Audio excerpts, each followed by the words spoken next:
At yun nga guys, nandito tayo ngayon sa special halo-halo. Dito lang yan sa San Felipe. Ayan guys, along the highway lang sila guys. Pag nakita nyo yung yellow gate guys, yun na yung guys. Bumili na kayo ng special halo-halo dito. Meron sila dito guys na 90 pesos and 60 pesos. Ayan guys, yung kanyang ingredient. Leche plan pa lang. Sobrang sarap na. At yun na nga guys, no, ito yung place nila guys, talagang maliit lang.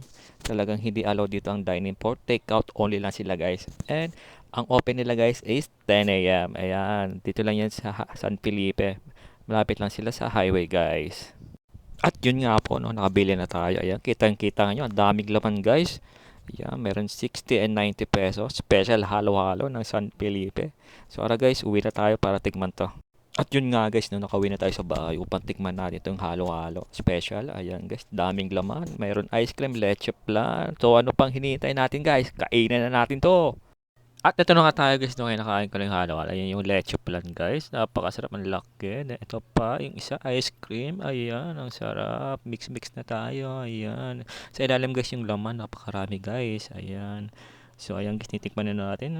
Sarap. Tama lang guys yung kanyang tamis. Hindi masyadong sobra. Saka yung asukal. Tama-tama lang. Ayan. So ano pang hinihintay nyo guys? Bumili na kayo.